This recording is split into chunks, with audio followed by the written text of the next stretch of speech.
bisa mereka abis nyoblos orang tiap 5 tahun sekali di kotak-kotak pemilu, terus bilang saya bukan siapa-siapa. Yang menghantarkan orang-orang pejabat di kedudukannya tuh siapa? Rakyat kan? Gue waktu kuliah nggak mau kuliah hanya untuk mau jadi kerja kantoran. Gue pengen punya mimpi. Gimana ya caranya nih Republik lebih baik? Nggak punya mimpi atau memang sengaja dibikin nggak punya mimpi. Mungkin juga sengaja dibikin nggak punya mimpi. Karena zaman dulu kan orang tua, kamu ngapain sih? Kita bukan siapa-siapa. Kita bukan siapa-siapa. Itu kalimat yang salah banget. Ternyata kan dalam hukum law attraction tuh apa yang lo inginkan, apa yang lo tarik di dalam hati pikiran lo itu akan terjadi. Kita jangan pernah putus harapan bahwa Indonesia pasti bisa maju, bos. Cuma kan orang bertanya-tanya, caranya gimana? Caranya bagaimana? Caranya gimana ya kan? Gue udah ketemu nih jawabannya. Karena cita-cita gue sederhana waktu SMA itu. Pengen sih jadi bagian dari arus perubahan di Republik ini. Ada sebuah nilai yang coba diungkapkan oleh Mbak Maeda ya di situ kan, ketika tugas lu nggak berhasil, kalau orang samurai apa? Kalau nggak dia bunuh diri, dia mengundurkan diri. Ini cikal bakalnya PRD. Oh, ngeri kan? Oh, Budiman oke, keren ya. Dari pengagum, kemudian pengikut, kemudian kecewa.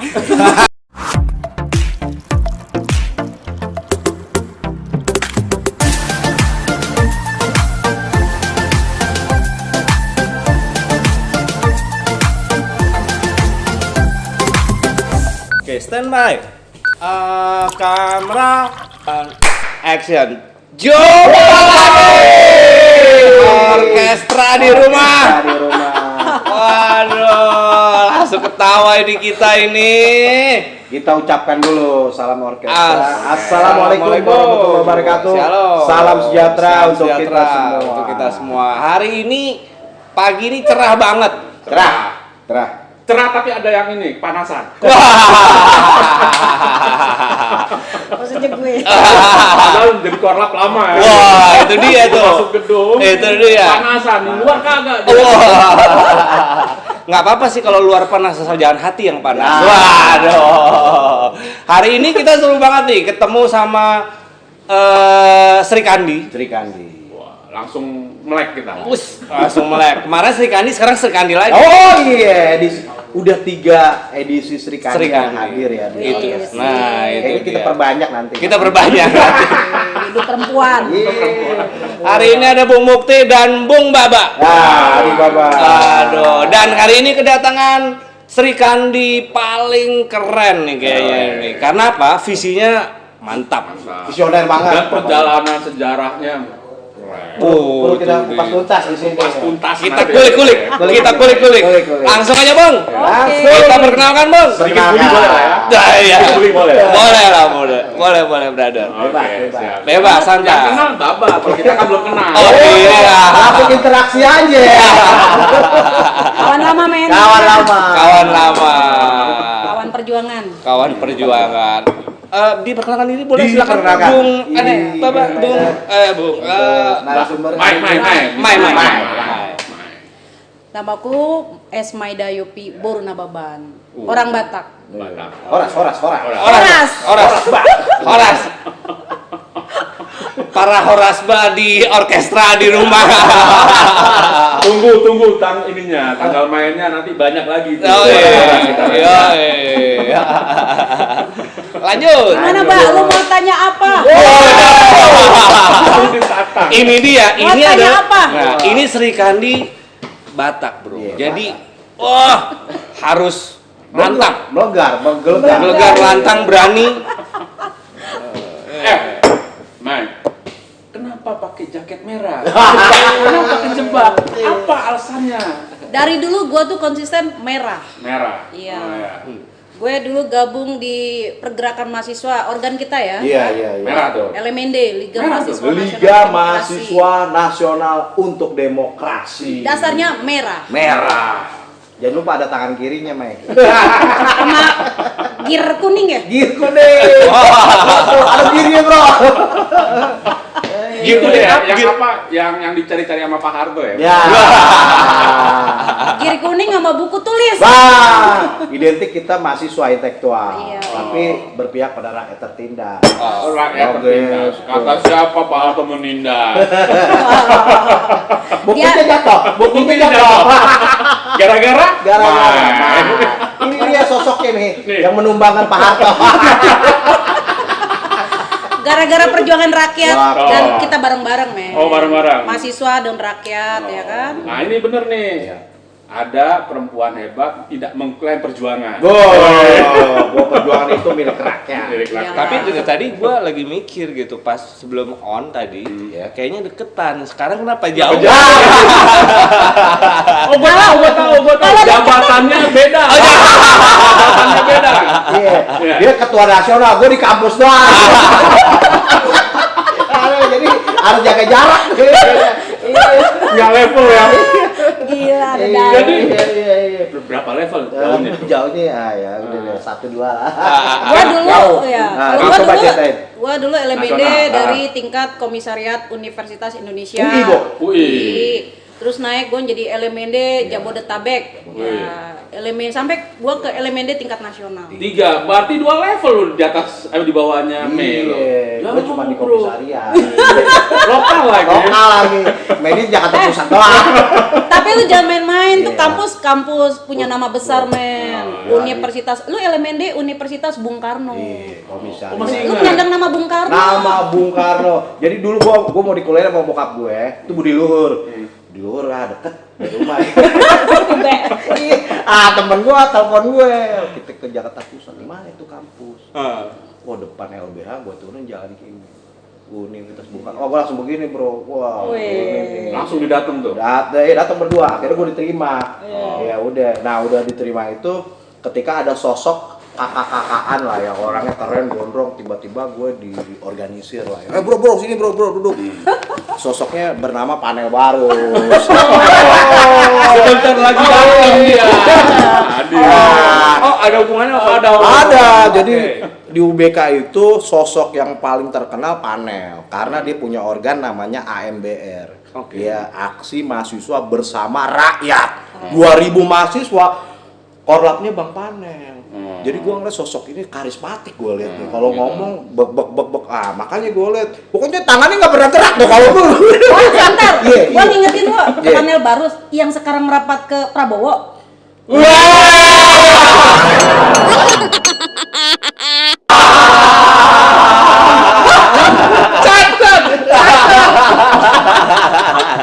Pejuang rakyat. Hari ini dia bendahara umum Projo, Oke. Bang Mai. Iya. Belum konfirmasi.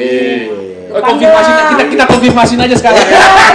Iya. Panggil lah kemarin. Iya. Bang Pasti. Panel, Bang Panel. Udah dikonfirmasi. Sudah dikonfirmasi Bang Panel. Gua baru ketemu dia 2 minggu lalu. Oh iya. Dengar-dengar kemarin ada ini nih acara ini ya. Acara apa? Acara perhimpunan alumni Liga Mahasiswa ya. Iya, tahun lalu kayaknya, Mbak. Enggak, kemarin katanya ada pertemuan. Iya, betul, silaturahmi. Iya. Jadi ketua umum ya, perhimpunan Liga Mahasiswa itu Mike Marginal.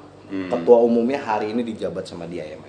Betul. Nanti kita undang lah Marginal untuk tampil di sini. Dia Ketua sudah siap. alumninya jadi nggak iya. perlu orang politik ya. Nggak orang politik. Cukup orang LMD yang bermain musik dan Bermain berjuang. musik. Dan dia konsisten di jalur musik yang dia tekuni hari ini. Yes. Melawan, bro. Pokoknya musik melawan terus. Tetap Kan melawan. ini kita mau lebih dalam lagi sama Mbak Mei. Ini udah kebanyakan 2 nama. Udah 3 malah. Udah 3. Udah 3 malah. Panel, Mike Mike Marginal. Marginal, atau lagi ini. Prabowo. Padahal kita pengen kenalan sama Mike. Iya. Tapi jadi kapan undang Prabowo ke sini? Surat Orkes TV sudah di Kemenhan. Tinggal nanti kita follow up lagi Mas ya. Pak Prabowo, Iya, Pak Prabowo. Ada Mike di Ada sini. Mike di sini. Ini ada suara-suaranya yang tercecer, Pak. Jauh, Pak. Tapi kita organik loh, Pak. Iya, Aduh. Oke, gimana? Langsung. Langsung Mai. Sejarahnya Apa yang mau gimana? ditanya? Jadi Kenapa merah melulu? Menceritakan. Itu dia, kenapa merah? Nih boleh ngerokok nggak gue nih sebagai? Nggak apa-apa ya? Oke, gue ngerokok deh. Ya itu tadi gue emang dari kuliah di UI, gue udah passion ke pergerakan mahasiswa. Iya. Organisasi yang gue tekunin dulu namanya Keluarga Besar Universitas Indonesia, Wow. KBUI. Lambangnya KBUI. karena UI ya, Makara UI ya. Ya, oke. Tapi dalam perjalanannya akhirnya gue dengan teman-teman aktivis UI yang lain, Iya. dengan beberapa daerah termasuk LMND UB, Iya. mahasiswa UBK kita bikin LMND.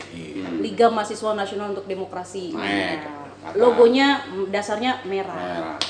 Nah, kemudian nggak bisa dibohongin ya, kita LMND belajar tentang Marxis, belajar tentang teori Karl Marx gitu ya. Jadi namanya materialisme dialektika histori. Apa tuh berarti?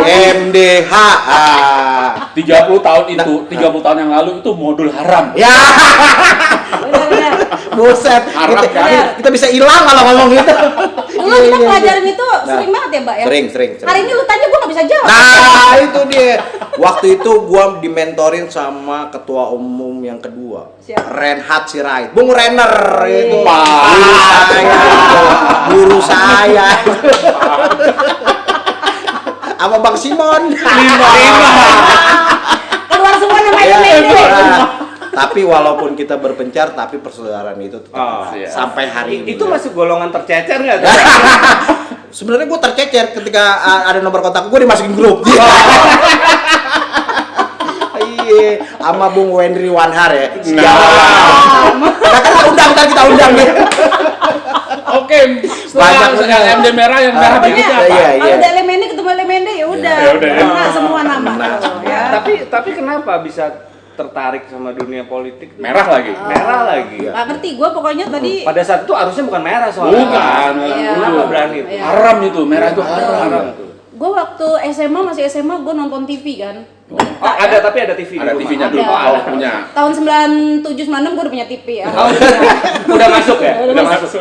Kirain baru Abri yang masuk. Soalnya dulu jargonnya Abri masuk Abri desa. masuk desa. Tapi waktu itu masih Digitek. Nah, Ngapal. kayak sekarang TV LCD sama LED. Masih tabung. Ya, masih tabung waktu itu. Gue nonton TV waktu itu lagi kerusuhan 27 Juli. Oke. Kuda Ya, tuli. Kuda Tuli. Gue Sama itu kemarin. Ya, gue dulu waktu nonton itu di TV pertama kali gue masih SMA. SMA kelas 3 lah. Nah, nggak tahu Udah kenapa. ngaco itu ya? Iya, nggak tahu kenapa gue suka tuh waktu ada berita Suka sama Budiman? Iya. PRD. Oh, PRD-nya kira sama Budiman. Enggak. Jadi ada berita di TV bahwa Partai Rakyat Demokratik ya kan, organisasi terlarang, apalagi dicap organisasi komunis. Pokoknya ngeri lah ya. Tapi entah kenapa menurut gue, wah tuh anak-anak muda yang keren. Oke. Gue tunjuk di TV, gue harus gabung tuh sama mereka kalau nanti gue kuliah. Oke, siap. Itu waktu gue masih SMA tuh. Itu memang merah tuh. Ya memang PRD kan merah? dasarnya merah kan, PRD tuh dasarnya merah kan, sempet lah logonya ditunjukin kan, Oke. makanya Jadi dianggap berarti setelah komunis. LMD, PRD merah berarti. Ya, Ya. PRD dulu, PRD baru ke LMD dia untuk organisasi mahasiswa. Dalam perjalanannya waktu gua kuliah di UI, gua masuk UI itu tahun 98, Fakultas Sastra Jerman. Sastra Program diploma sastra Jerman. Gua berinteraksi dengan teman-teman aktivis KBUI. Tapi ternyata ya seiring itu sambil berinteraksi dengan teman-teman aktivis PRD, Partai Rakyat Demokratik. Oh, gitu. Jadi kenal berbarengan. Jadi waktu SMA dia Udah jatuh cinta. jatuh cinta Sama PRD. sama gerakan itu PRD, PRD. ya. Terus waktu kuliah ketemu. Wih, pas. Ketemu. Karena jatuh cinta dijodohin. Iya, kepengen. Kepengen. Ternyata kan dalam hukum law of attraction tuh Hmm. apa yang lo inginkan, apa yang lo tarik di dalam hati pikiran lo itu akan terjadi. Itu terjadi. Itu terjadi Ya. setahun kemudian ya setelah itu. Ya, berarti ya? sebenarnya waktu lulus SMA gue 97. Gue gagal masuk UI waktu itu. Tapi apply lagi gue masuk di program diploma. Oke. Ya itu, gue punya tekad emang waktu nonton itu gue harus gabung nih sama gabung. aktivis Oke. pergerakan. Oke. Karena cita-cita gue sederhana waktu SMA itu. Pengen sih jadi bagian dari arus perubahan di Republik ini. Oh itu poinnya tuh. Poin, Kepengen poin. jadi arus perubahan. Bagian dari arus bagian perubahan di dari- Republik Indonesia. Oh. Waktu itu kan waktu gua SMA kan kita juga udah tahu ya Ya. bahwa Presiden Soeharto ini ya pemerintahannya otoriter, koruptor, yang nggak baik lah, harus dirubah. Ya. Nah, jadi gue punya passion, gua harus jadi bagian dari arus perubahan. Oke. Dan ikut akhirnya. Akhirnya gue kuliah di UI itu tahun 98 berinteraksi sama aktivis-aktivis Direkrut? KBUI sama PRD. Pelan-pelan direkrut dulu lewat KBUI, KBUI. Keluarga ada Besar organ. Universitas Indonesia. Berarti UI banyak merahnya dong. Waktu itu kalau KBUI logonya kuning sama Kuning. Makara UI, Enggak, oh. belum merah. Belum merah. Nah, kemudian terjadilah konsolidasi aktivis-aktivis mudanya. Oh, dimerahin kuning. Dimerahin. Ngeri Jadilah LMND. kali. Ya. Jadi Itu setelah Mai masuk. Enggak sih, maksudnya gini, itu memang ada teman-teman yang aktivis di KBUI, di Komrat ya, Iya, kalau ISIP, ya UBK ISIP, gabung di UBK. Komrat, Iya, dari berbagai daerah di ITB juga ada game apa sih? Iya, Game IP ya, iya, game IP. macam-macam tuh nyatu bikin LMND, Liga Mahasiswa Nasional. Jadi Untuk itu Demokrasi. setelah 98, 99 rembuk mahasiswa nasional Indonesia yang satu, RMNI ya. Yes. Jadi Oke. dilebur lah organ di antara beberapa kampus jadi organ nasional. Ke pondasi, dari Pondasi. pondasi barulah jadi terpilah Ya. jadi LMND. Jadi Liga Mahasiswa Nasional untuk Demokrasi. Sekarang gini, kita banyak nggak sih orang-orang tahu apa sih yang terjadi di PRD?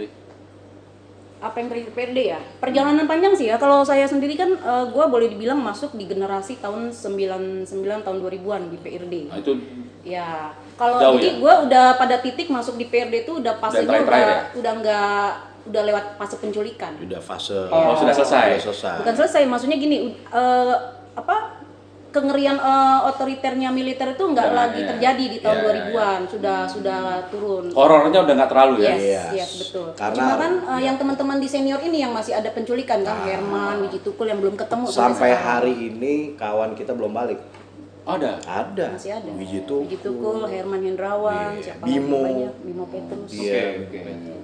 Nah, gue masuk di tahun 2000-an yang eranya udah nggak Udah era. aman. PRD Ya, aman. udah nggak ada penculikan lah fasenya ya. Jadi udah tinggal Orang tua bagaimana. juga agak ini ya, orang tua agak Kalau orang tua gue nggak setuju. Oh, Nyokap setuju, tuh, menarik tuh. aduh anti banget gue masuk partai. Dia apalagi PRD sebenarnya kalau disebut partai ya partai disebut dibilang ini organ mahasiswa ya. Iya. Nah udah gitu kan kalau dia kan cewek terus hobinya ke Iya. dunia itu lagi. Iya. Orang tua gimana ngeyakinin orang tua? Bukan ngeyakinin sih, Kalau berontak nyokap pasti. gue nggak setuju sampai pada titik gue pernah kuliah gue diberhentiin. Oh sama orang tua? Iya, sama nyokap. Kuliah gue diberhentiin ketika dia tahu, ini anak nggak akan kemana-mana nih hidupnya. Sementara mungkin nyokap gue juga emang struggling ya, dia juga kan punya usaha kecil, kita juga keluarga, Oh. kita bukan keluarga berada lah, kita keluarga pas-pasan. TV-nya gitu aja Digitek. Iya, TV Digitek. Itu merek TV Digitek. Tahun 90-an coy, itu TV Iya. keren. Oh keren itu. Oh keren ya Digitek. Kenapa? Kenapa tuh? Maksudnya kan orang tua tapi bener dong berarti dia. Bener sih, ya gimana ya, tahun 90-an, 2000-an kan belum terima konsep tentang perjuangan politik ya, anak muda berpolitik ya. Iya, iya. Yang ada kan beritanya waktu itu masih yang demo-demo, penculikan gitu, sebenarnya agak ngeri. Tapi gue passion banget, dan nyokap ketika tahu gue sering demo, gue juga pernah kan hilang nggak pulang kan, gue Iya. pernah nggak pulang Iya. tahun berapa karena gue ditangkap di Polda Metro Jaya. Takut. Iya.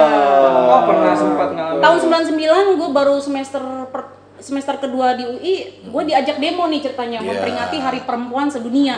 Maida, lu ikut ya? Ini kita demo Hari Perempuan tanggal 8 Maret. Di situlah gue tahu pertama kali kalau 8 Maret tuh Hari Perempuan. Tahun 1999. The Women's Day. Ya, Women's International Women's Day.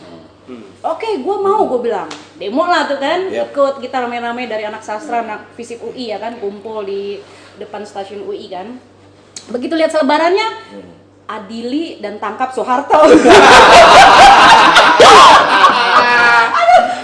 Siapa tuh yang bikin tuh? Gua bilang, Hari Perempuan Sedunia. Adili. Isunya adili dan tangkap Soeharto.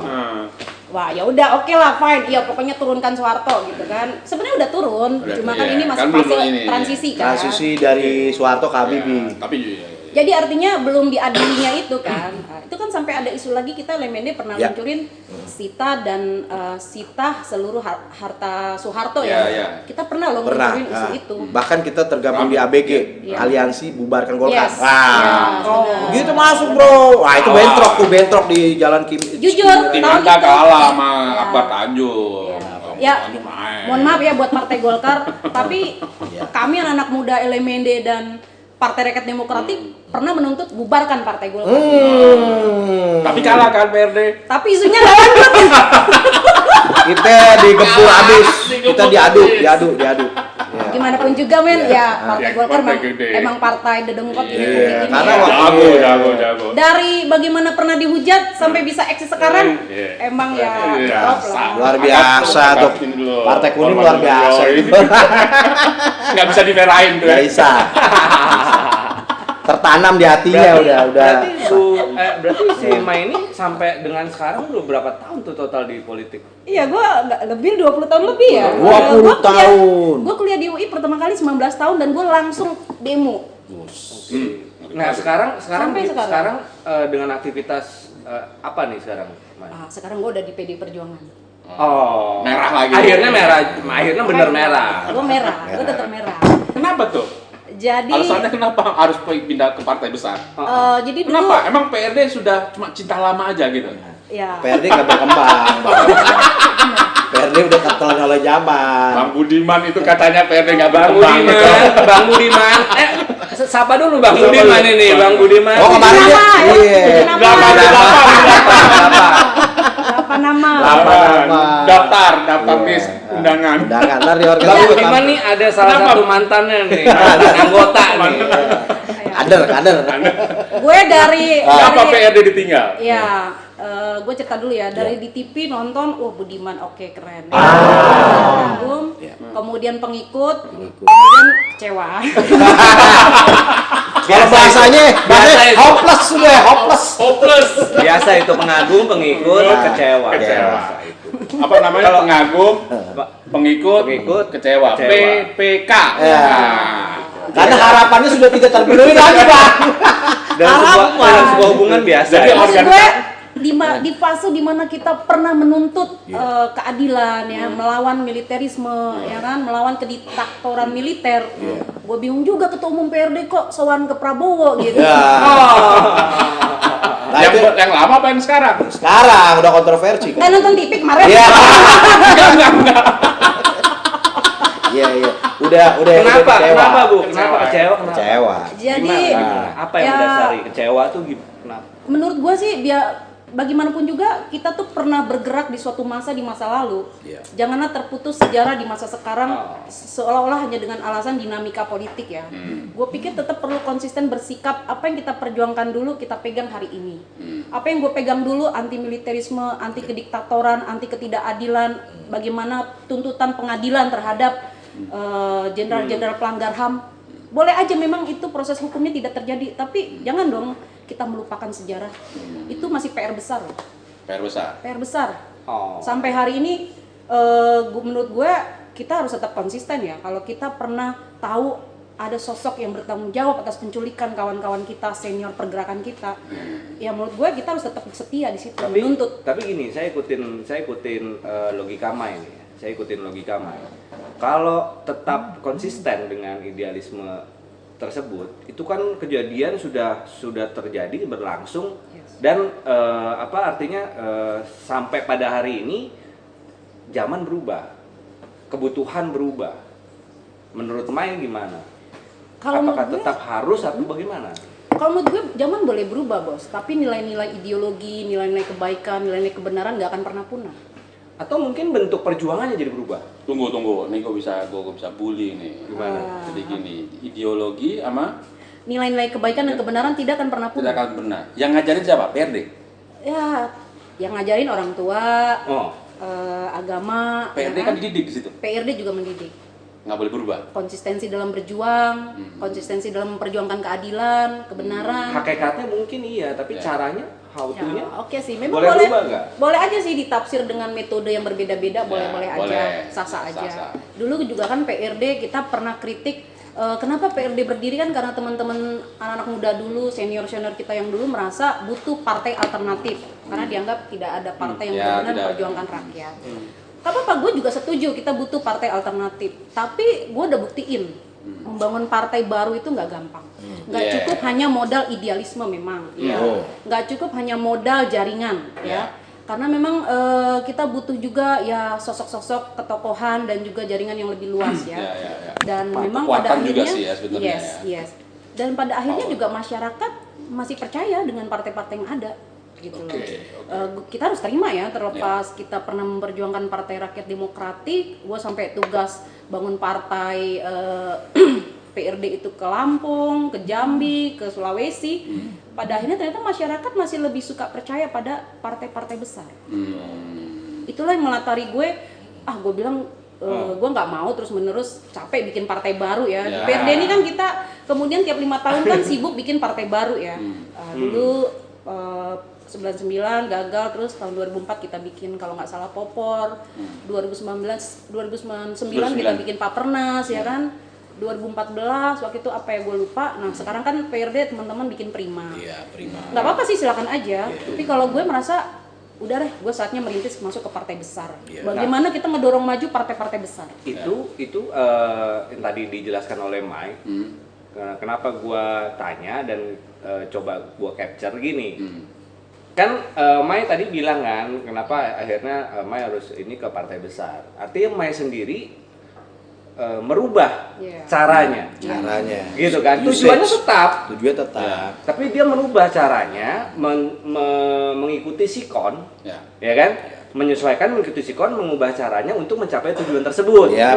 Nah, apakah balik lagi nih, apakah dengan Bang Budiman sebagai dulu pengagum, Mai tidak boleh melakukan itu gitu? Karena gini bos, kan Budiman Sujatmiko sama kayak gua bos, kader PD Perjuangan. Dan kita udah meluncurkan ketua umum, kita sudah menghadirkan calon presiden kita bos. Ya kan? Diusung. Gua lebih di situnya. Nah, kenapa? Gini, di dalam politik kan ada etika politik. Ya, ketika kader partai bersoan dengan partai lain, ada kode politik. Jadi, apakah ada masuk? Etika lah ya. Ada etika, karena melekat dalam tubuhnya. Budiman, PD Perjuangan. Mike, PD Perjuangan. Ketika ketemu partai, ketua umum partai Gerindra, itu yang menjadi kontroversi. Sudah diperiksa belum sama ketua kode etik? Nanti saya tanya Pak Ketua DPP bidang Komite Etik ya, Dewan Kehormatan. Watubun. Namanya Pak Komarudin Watubun. Tujuh apa 8? 9. Udah 9 nama. Oh, udah 9 nama.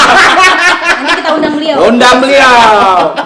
Karena gini, kita perlu penjelasan juga. Apakah benar kader, misalnya kita sudah jadi kader PD Perjuangan, ya kan, melekat dalam tubuh kita, ketika kita ketemu sama dengan partai lain, apakah itu ada sebuah kesalahan? Kan seperti itu. Apakah Pak Budiman Sujatmiko ini udah komunikasi ketika mau bertemu dengan Prabowo? Itu mungkin nanti kita akan lihat berita selanjutnya nih, karena belum masih reses ya. Nah, daripada simpang siur kan kemarin kita sempat bahas tuh, apakah ini juga misi pribadi, cara pribadi, atau memang ada kompromi? Kan gitu. Nah, itu boleh diundang makanya. Boleh, nanti aku kenalin Iya. sama Pak Komarudin Watubun. Oh iya, karena di sini kan kita coba ini kan combine narasumber. Siap. Terus, Mai, Itu pertanyaanku nomor 1 tadi. Ya. Nomor 2 masih berkaitan sama idealismenya Mai. Oke. Sebenarnya. Sama Bung Budiman Sujatmiko. Budiman terus bahasanya. Karena tadi kan berawal dari situ. Kenapa? Kita nggak bisa bahas nama yang lain. Ya. Di sini udah 9 soalnya tadi. Yang 10 kita bahas lagi. Yang 10 soalnya. Ada yang mau di ini nggak disampaikan persis Oh, nggak? enggak tadi bukan Nah, enggak. cukup sih. Cukup ya. Kalau soal Budiman cukup. Terus kita udah tahu. Udah tahu. Iya. Bahasa PRD-nya udah nyampe ya. Udah. Dia tinggal komunikasi aja, bro. Ya satu tahu yang sama itu aja.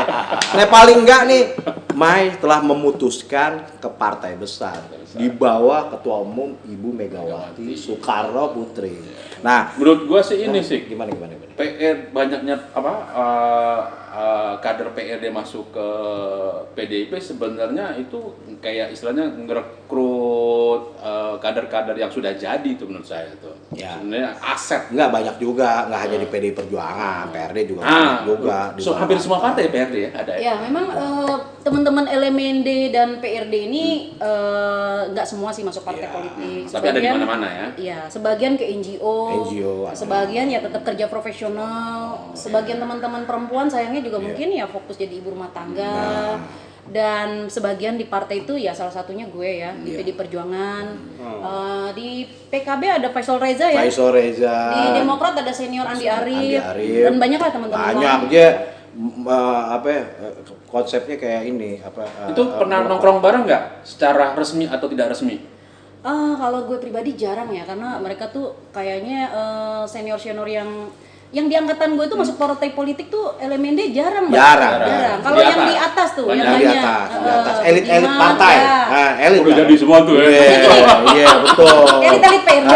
Iya, betul. Elit PRD banyak yang Kalau untuk yang elemen D di angkatan gue ada sih beberapa, tapi nggak banyak. Iya. Ya, concern nggak di buruh ada, ya kan. Bang Simon di Kasbi, tetap jalur gue liat nih, Bang Simon tetap di jalur perjuangan di garis rakyat gue liat. Iya. Ya tetap respect lah sama Ada, teman-teman yang kita masih beri di garis hormat, perjuangan iya. ya, masih Nah, di PRD, gue iya. juga respect tetap Iya. teman-teman. Betul, gue tadi pertanyaan gue belum dipotong tapi Ya, emang. Oh, sorry. Pulangan gua. Jadi begini, Pak? Nanya apa, jadi Pak? begini Mbak Mai telah memutuskan ke PD Perjuangan. Nah, sekarang Mbak Mai ketika di Partai PD Perjuangan memutuskan untuk menjadi calon anggota, baru calon nih, Iya. anggota legislatif untuk DPRD DKI. Harapan apa sih yang Mbak Mai sehingga Rencananya memutuskan gua harus jadi caleg gitu loh, gua harus dari sosok perempuan kan jarang sekali kuota perempuan diperhatiin loh sama pemerintah. Yes. Nah, kuota itu harus 1/3 ya, penuh. betul. Nah, sekarang saya mau tanya visi dan misinya apa sih untuk perbaikan kaum perempuan ketika Mbak saya doakan di tim orkes TV Kita doakan. masuk menjadi anggota DPRD. Nah, kita doain. Coba apa yang melatar belakang itu sehingga Kalau caleg itu sebenarnya kata yang tepat bukan visi misi. Bukan. Setiap caleg itu visi misinya harus menginduk kepada visi misi partai Oke. dan calon presiden yang kita usung. Oke. Tapi ada istilahnya apa program perjuangan kita kan? Yap. Oke. Nah, gue sendiri kepengen untuk terjun menjadi anggota DPRD DKI Jakarta, ya memang DKI masih punya PR besar, Bos. Aku melihat problem salah satu DKI Jakarta ini problem rumah untuk masyarakat miskin ya.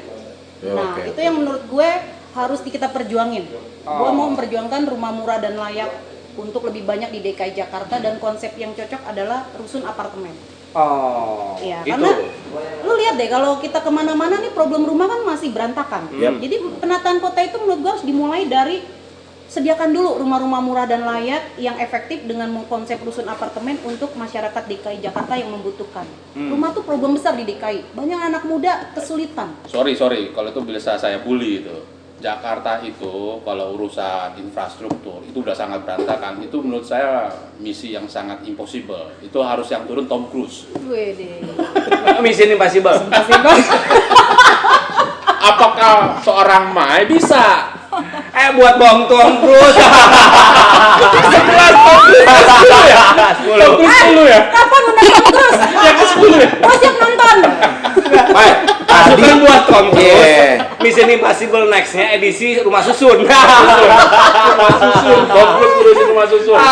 Mai bisa.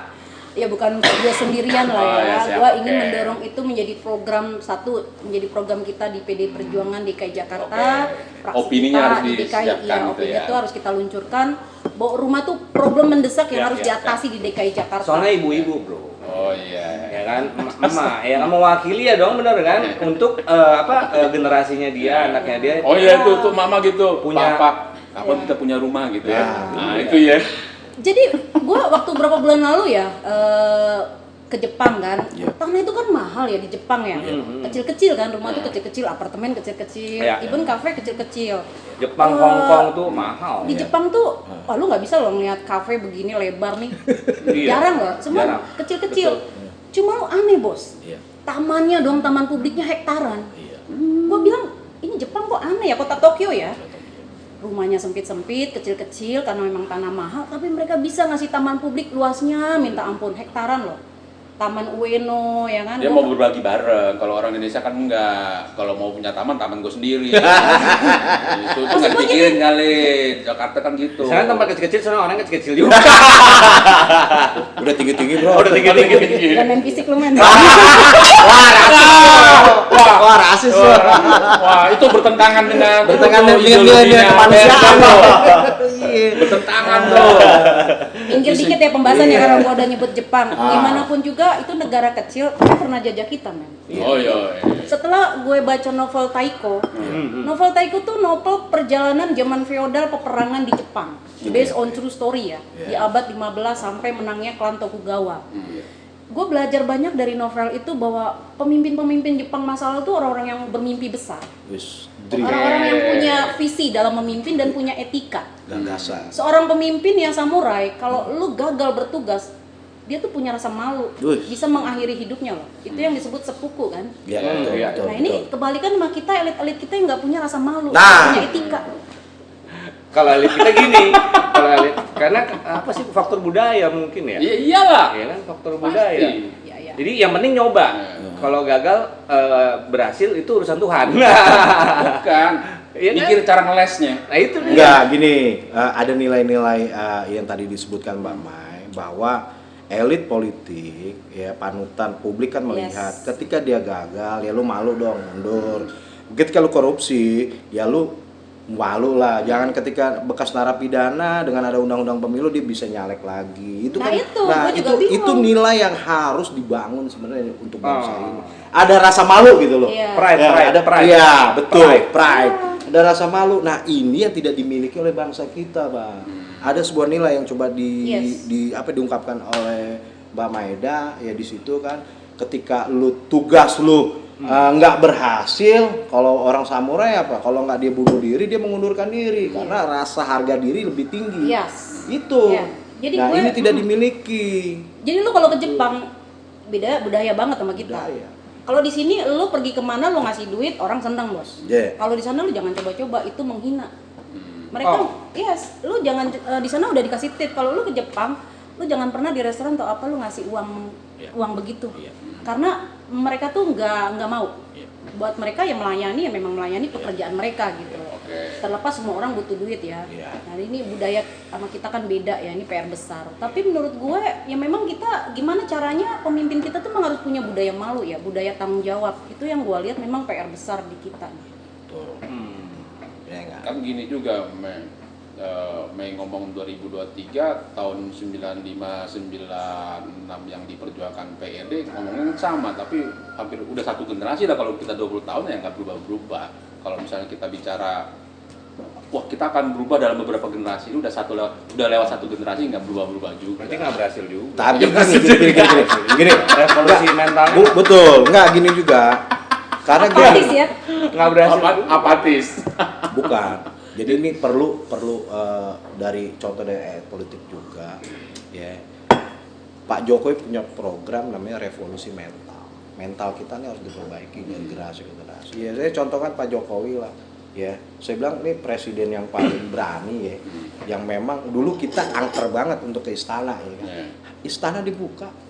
Rakyat kecil masuk ke istana. Nah, itu boleh nih ada perubahan ya. Kita perlu namanya perubahan itu kan perlu step by step ya. Nggak hanya revolusioner yang hari ini berubah kita berubah, tapi perlu Nggak bisa, tahapan. ya. Nah, Oke. mungkin itu. Nah, Tapi kita berarti udah 11 nama ya Pak Jokowi itu masuk. Kapan undang Pak Jokowi? Pak Jokowi Saya punya challenge buat Ah. Mbak Mei. Apa ini? Om Antan apatis, Om Baba apatis, Gue saya optimis. apatis. Gue optimis. Harus optimis bos. Baru ditantang gitu langsung dijawab. Ngeri nggak loh? jadi pemimpin tanpa Ya. ada keraguan-raguan. Dididik Pak. gimana Mbak? Di PRD. Baru belum selesai langsung dijawab. ya. Dulu senior kita yang di Semit sebelum Soeharto lengser, mereka udah punya mimpi Soeharto harus lengser. Enggak, saya Tahun tanya 94 dulu. ya Saya mereka tanya ya? dulu, semit itu apa, Bang? Oh, Solidaritas Mahasiswa Indonesia untuk Demokrasi. Ini cikal bakalnya PRD. Oh ngeri kan? Ya, Oh. semit namanya. Jadi ada banyak teman-teman senior kita di Semit tahun 90-an bos. Ya. Sebelum Soeharto lengser, mereka udah ngorganisir dan mereka udah memperjuangkan bahwa rejim harus berganti. Gitu. Saat itu mungkin mereka disebut orang gila ya. Iya. Emang gila. Tapi terjadi kan tahun Terjadi. 98. Gila. Iya, betul. Jadi kita nggak boleh Nggak boleh putus apatis. harapan. Sebab alasan kita hidup memang kita harus bagaimana berkontribusi terhadap perkembangan sosial politik menjadi lebih baik. Apatisme yang sekarang ini memang udah kental banget ya. Gue sebagai caleg ngalamin loh. Sekarang nih semua caleg semua masyarakat nih kalau kita datang gue door to door ya. Semuanya udah apatis. Udahlah saya capek. Kemarin milih ini katanya begini, janjinya begini, habis duduk nggak pernah turun gitu kan. Udah pada level dimana mereka udahlah bener deh ambil duitnya aja gitu ya. Yeah. Jadi 3 kali pemilu dengan memilih demokrasi secara caleg langsung dengan caleg suara terbanyak itu memang nggak berbanding lurus dengan kualitas demokrasi ya. Nah, tapi yang harus diluruskan adalah bagaimana caranya kan partai juga PR besar merekrut orang-orang berkualitas yang memang punya latar belakang advokasi ya. Terserahlah latarnya aktivis atau apa atau advokat, tapi memang harus kita juga menghadirkan caleg-caleg yang berkualitas ya. Orang yang pernah terjun di masyarakat, orang yang punya komitmen kan gitu ya. Mai, berkaitan tuh sama ininya Mai jadi caleg gitu kan. Kalau Mai sendiri berarti ngelihat suasana perpolitikan kita nih sekarang gimana sih, Mai? Kalau gue lihat sih situasi politik secara nasional ya kondusif ya, nggak kayak dulu gonjang-ganjing banget ya. Cuma memang ya masih PR ya bagaimana kita meningkatkan terus kinerja pemerintahan Jokowi yang ada. Gue akui kita belum sempurna. PD Perjuangan juga belum partai yang ideal ya. Kita dorong terus lah bagaimana menjadi partai yang ideal ya. Dan gue pengen jadi bagian untuk mendorong proses itu gitu dengan hadir aktif di PD Perjuangan. Tapi maksud gue gini, kita jangan pernah putus harapan bahwa Indonesia pasti bisa maju, Bos. Cuma kan orang bertanya-tanya, caranya gimana? Oh, caranya bagaimana? Caranya gimana ya kan? Gue udah ketemu nih jawabannya. Itu dia. Itu yang dari tadi mau gue pancing gitu. Punya cara. Pak Jokowi. Kalau Pak Jokowi dipanggil, Pak. Nama ke-11. Apa itu? Tapi kalau gue udah ceritain nanti gitu doang gitu. Tapi gue ceritain ya.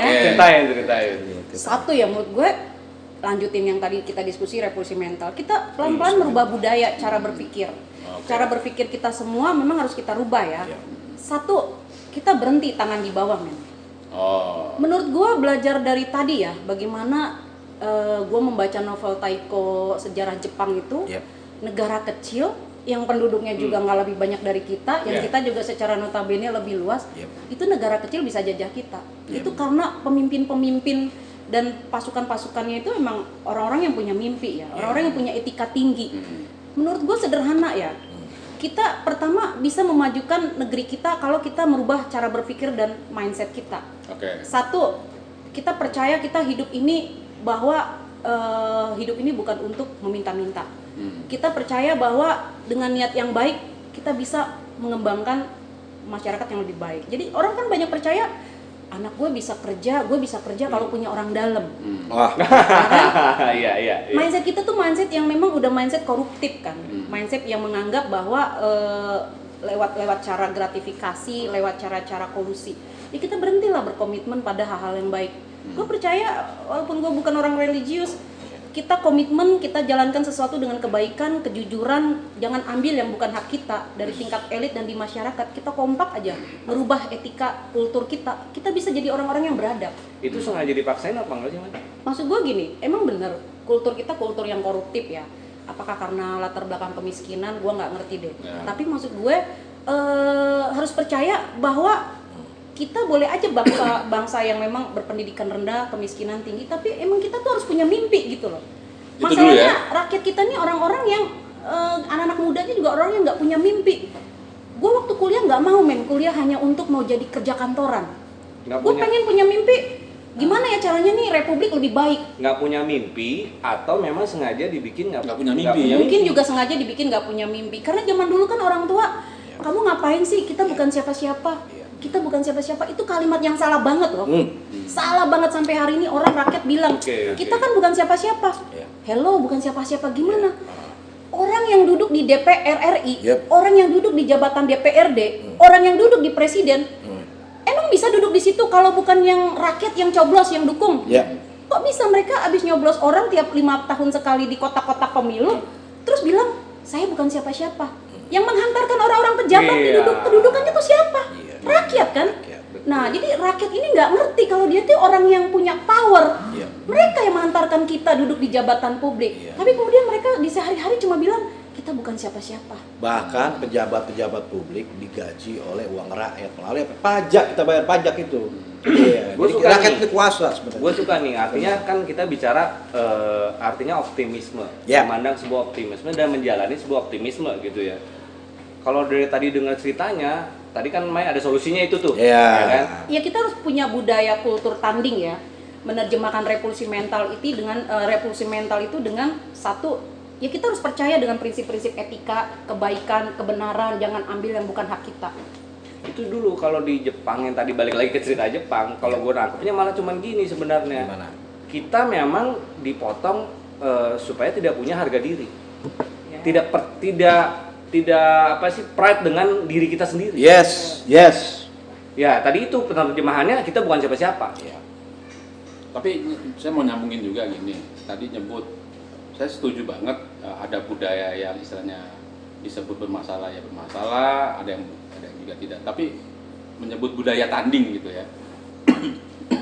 PDIP kan besar, dia kan bukan budaya tanding, dia budaya yang sudah ada.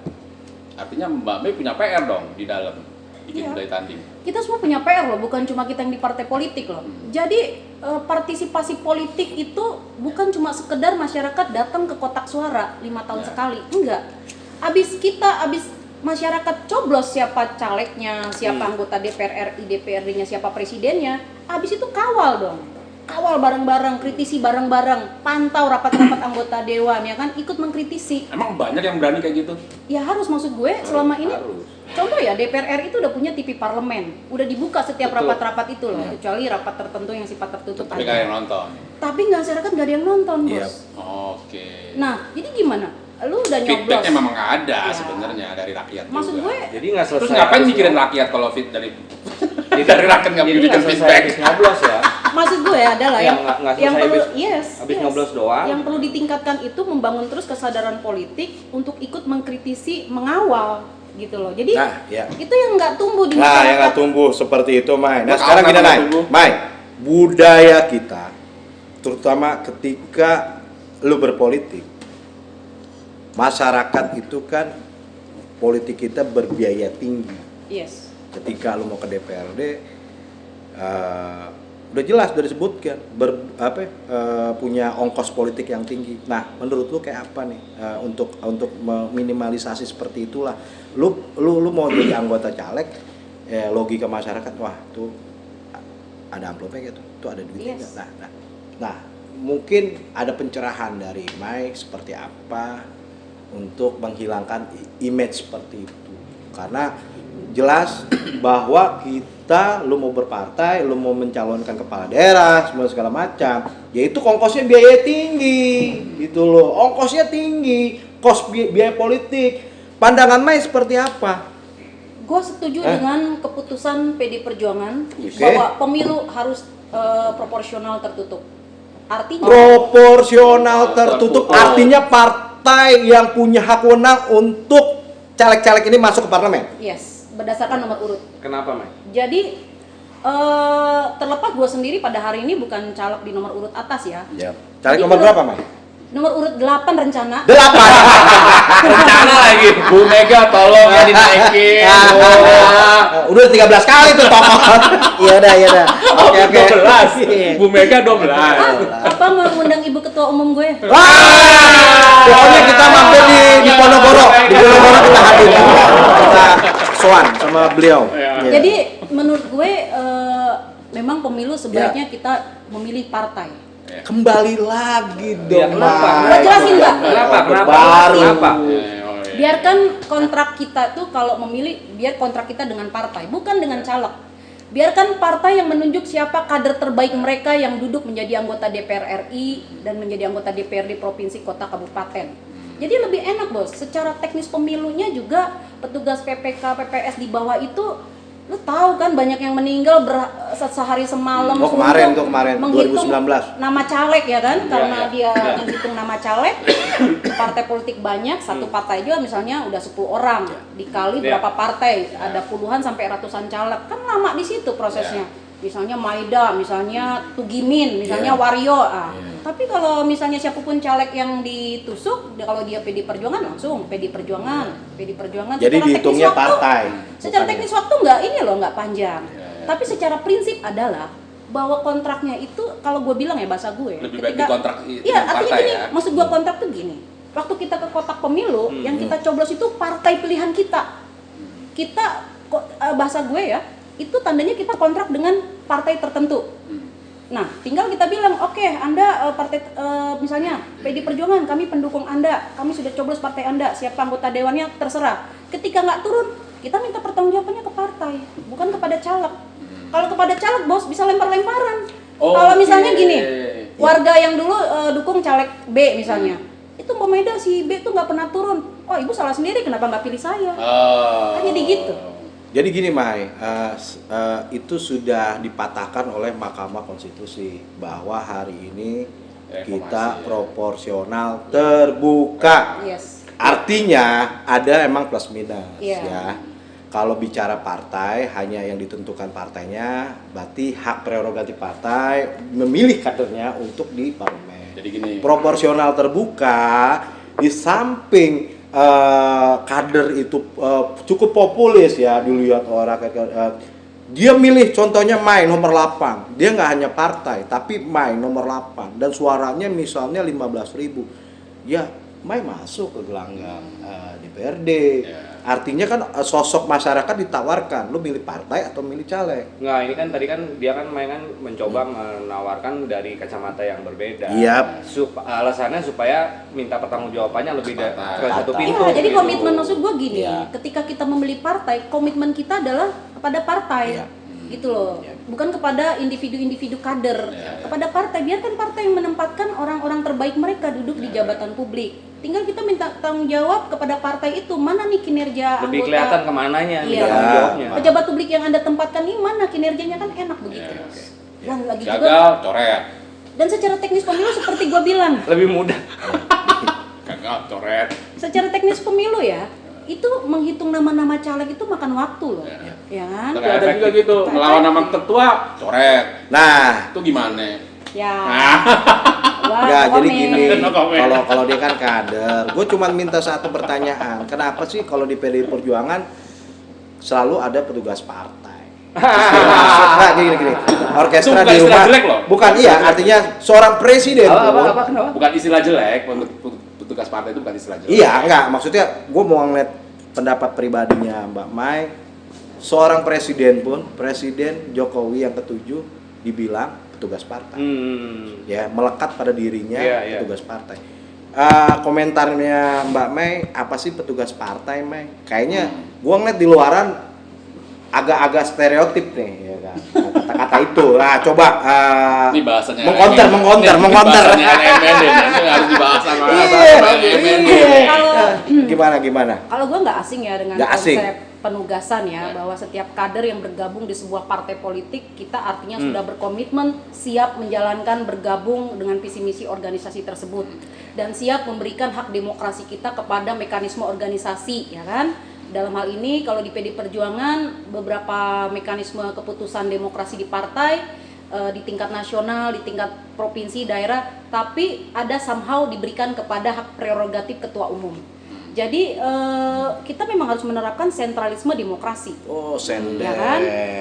Karena kalau demokrasi tidak terpimpin juga tidak Iya, baik, iya, bos. iya. Harus terpimpin kan? Ya, chaos. Yes, chaosnya. Jadi menurut gue petugas partai itu konsep yang memang menerapkan prinsip sentralisme demokrasi. Sender. Ya, gue sendiri nggak asing dengan Nggak konsep asing, ya. sentralisme demokrasi. Tapi setuju nggak dengan Mbak dengan kata-kata itu? Iya dong, kalau enggak ngapain gue di PD Perjuangan? Pilih Ganjar. Pilih Ganjar. Nah, ganja. Benar. Tapi gue nggak asing Tapi- dengan konsep itu karena kami juga dulu di. Gue pernah belajar, Ya. Ini di Kurkol. pandangan ya, jujur maaf, dari Mai, ya. Karena setuju ya. waktu gue dulu di PRD juga kita punya ruang demokrasi, bos. Tapi setelah ada keputusan, setelah berdiskusi siapa suara mayoritas terbanyak, kita misalnya berdebat, kita kalah, kita mengikuti keputusan mayoritas. Iya. Dan kita harus menjalankan gitu. Konsekuensi. Minoritas Konsekuensi tunduk, demokrasi. iya minoritas tunduk pada mayoritas. Iya, Ketika kita tapi udah kalah. tapi kalau gue pribadi Yap. punya pandangan beda tuh soal sebutan petugas partai. Coba apa Mas Andi? Apa tuh? Biar Tahu di sini. Berani laporan ke orang. Karena gini, gue Gimana? pernah ngobrol bro, Ya. Gua ngobrol terus ngelihat berita bla bla bla, terus gue analisa gini, kalau di internal penyebutan petugas partai sama misalnya gini deh, kalau gue analogikan misalnya dalam sebuah company internal nggak ada masalah lu sebut dia manajer gue, dia direktur gue, dia ini gue, tapi ketika itu bisa jadi publik, artinya di luar dari internal tersebut, company tersebut atau internal tersebut, itu harusnya ada etika. Artinya tidak bisa menyebutkan sembarangan di luar di publik. Oke. Untuk menghargai kemelekatan jabatan yang dipunyai oleh orang tersebut. Menurut gue. Boleh begitu, tapi gua counter ya. Iya. PRD lawan non PRD. Bisa nggak? Let's say Presiden Joko Widodo. Iya, iya. Bisa nggak ada presiden, seseorang bisa jadi presiden tanpa partai politik? Nggak bisa. Nggak bisa, Bos. Enggak. Dari situnya betul kan dari internal. Boleh. Tapi penyebutan. Jadi kan kalau Penyebutan gitu. kalau penyebutan kan memang Kayak misalnya gini nih, gue manggil Mai nggak pakai bu. Misalnya. Mungkin lebih baik begini Pak Jokowi sebagai ketua komite sentral. Iya begitu. Sensei. Enggak. Mungkin Komite sentral. enggak, maksudnya itu yang sudah melekat pada PD Perjuangan. Bahwa siapapun, gue baca juga sih ADRT PD Perjuangan. Gue juga belum masuk ya ke PD Perjuangan. Jadi gua proses KTA. ya, jadi memang Asal nongkrongnya sama siapa? Iya. Memang dibutuhkan. Soekarno aja dulu punya politik namanya politik politik terpimpin.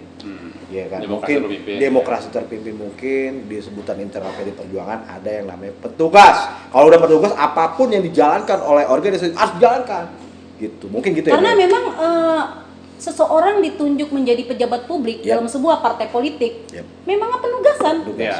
Ya kan? Penugasan, dia tidak datang dengan dirinya sendiri dalam jabatan publik. Dia datang membawa representasi partai politik. Dan partai politik representasi dari gabungan seluruh rakyat yang bergabung di organisasi itu, Bos. Jadi memang penugasan jatuhnya di jabatan publik. Iya. Iya. Ya. Mau tanya apa lagi? Lanjutin lagi nanti. Next. Break dulu ya. Nah, Setuju. Nah, sebelum itu gini, gua dari tadi tuh ya sambil dengerin dia ngomong gitu kan, balik lagi ke ini, yang paling awal kita bicara, seorang perempuan punya pandangan, punya idealisme soal di bidang politik, soal kebangsaan, kan gitu ya. Terus tiba-tiba dia bilang kan tadi kan, dia dari mulai ngelihat PRD suka terus ini terus akhirnya ketemu, kan gitu. Iya. Low traction. Nah itu dia, artinya kok bisa tadi dia sempat ngomong juga kan gitu bahwa gue sebenarnya kalau cewek ya harusnya orang tua gue sendiri nggak setuju, tapi Iya. dia selalu kesana lagi balik lagi dan nggak sengaja yang dia ini Bandel gitu. itu bandel. Itu selain bandel artinya bandel di mananya nih kan gitu kan. Iya. Iya, ya betul. Memang gue dulu sampai pada level mama gue tuh mutus kuliah gue di UI supaya gue berhenti. Sampai gitu. Supaya gue berhenti demo, supaya gue berhenti berorganisasi politik ya. Mama gue juga mungkin struggling ya secara ekonomi. Aduh daripada nih anak nggak jelas demo mulu, dia pusing kan. Iya benar. Udah Aduh. kerja aja deh gitu kalau kata. Dia pernah nyari-nyari gue nggak ada kabar karena gue di penjara gitu kan. Gue Di keluarga ada ini nggak silsilah atau usul tadinya yang berkaitan sama dunia ini? Nah, awalnya gue coba. nggak tahu, tapi memang ada ya 2 tahun lalu bokap gue meninggal di Kutacane Aceh Tenggara. Oke. Gue visit, Oke. gue visit karena memang papa mama dari kecil udah pisah. Oke. Nah waktu sakit gue visit, setelah beberapa minggu meninggal, gue dapat warisan. Oke. Gue sih ngarepinnya warisannya tanah. Warisannya apa? Tapi ternyata warisannya buku diari. Buku diari kakek gue. Itu filosofis, buku dia harus baca, Yes. baca dan baca. Yes. Ah, Terus apa hasil dari buku Iya, itu? gue ngarepinnya warisannya tanah, ternyata tanah udah dijual semua. Warisannya buku Ya, diari wis. dari kakek gitu kan. Nah, kakek gue itu jadi Letnan Rupinus Nababan. Letnan itu Tentara. di tentara ya. Tentara. lu baru tahu Kepolisian. sekarang nih. Gue baru tahu di jurnal itu jurnal kakek gue itu menceritakan perjalanan dia dari kecil sampai dia masuk tentara dan bergerilya dengan PRRI bersama Kolonel Simbolon. Kolonel Simbolo. Jadi kakek gue pemberontak 14 nama tuh. Ini pemberontak Republik. Tapi nggak diundang. Masa dia udah meninggal ya? Udah meninggal. Jadi darah itu mengalir. Kita ya. undang DNA-nya. Dia nanya. Ini DNA-nya hadir. Jadi kakek gue itu ternyata gue baca jurnalnya kan. Jurnalnya tuh huruf sambung gitu, Mbak. Oke. Untung gue pinter bisa baca. Woi. UI coy. UI, coy. Iya, UI. Terus Nah, maksudnya gini, Nah. itu huruf sambung. Ya, Adik-adik gue juga kesulitan baca huruf sambung zaman Belanda ya Oh, kan. iya. Dia harus pakai logik main baca itu. Kalau G itu tarikannya ke bawah Iya, sama iya, J ya kan. Nah, Jadi gue baca, gue bisa ngikutin dia menceritakan perjalanan hidup dia. Dari kecil dia pengen banget sekolah, kemudian dia merantau, dia jadi jurnalis, kemudian bergabunglah dengan tentara. Tahun 1946 pada saat Jepang sudah menyerahkan diri, dia memutuskan bergabung dengan TKR. Tentara Keamanan Rakyat. Yes. Ya, cikal bakalnya TNI. Yes, akhirnya menjadi TNI Angkatan Darat. Dia cerita perjalanan dia memperjuangkan tentara-tentara di Aceh Tenggara yang waktu itu situasinya apa ya, punya seragam aja enggak, musuh, nggak ada senjata. Marginal. Iya. Tentara ini nggak ada logistik. Ya gitu ya, ngadep lah dia ke Kolonel Jamin Ginting kan, Jamin ke Kota Ginting, Medan. Kota Medan. Ya. Terus diarahkanlah sama Jamin Ginting, kau hadap Kolonel Simbolon katanya. Menghadap itu dia cerita persoalannya bagaimana juga tentara di Aceh Tenggara Kuta Cane nggak punya perbekalan, nggak ada gaji. Nah, diturunkanlah bantuan oleh Kolonel Simbolon, menerima aspirasi dari kakek gue ini ya, Letnan Rupinus Nababan. Dan kemudian dari situ ternyata setahun kemudian, pas 2 tahun kemudian ternyata Kolonel Simbolon memberontak mendirikan PRRI. Dewan Banteng ada waktu Dewan Banteng ya, Sumatera Utara ya? Iya, Sumatera Utara ya. Dewan Gajah, Dewan Banteng. Iya, Dewan Banteng. Ya, jadi pertama sebelum dia bergabung, dia juga bingung, tiba-tiba ditangkap gitu loh, dimasukin penjara dengan tuduhan pemberontak. Dia belum tahu nih. Belum tahu, tapi gara-gara ditangkap itu akhirnya dia malah jadi terkondisikan bergabung dengan Kolonel Simbolon. Menyusul Kolonel Simbolon yang udah di tengah hutan lah ya, di sini Kalang apa di mana tuh. Nah, gitu. Jadi baca jurnal kakek gue, kemudian dia jadi tentara dan pada akhirnya dia bergerilya. Ada seluk-beluk sih, cuma panjang kalau diceritain. Di buku itu dia cerita bagaimana akhirnya gue nangkep kenapa PRRI gagal ya. Emang nggak solid sih dalam gerilya itu, pasukan nggak solid. Kakek gue akhirnya bergerilya, kemudian memutuskan di tahun berapa ya sebelum penangkapan itu memutuskan untuk kembali ke kampung. Setelah bergerilya, dia ditangkap oleh anak buahnya, diadili, dibawa ke Kota Medan, kemudian diadili di Kutaraja. Kutaraja itu istilah sekarang Banda Aceh. Nah, kakek gue setelah ditangkap di penjara 5 tahun di Banda Aceh, pulang memutuskan jadi pengacara ya.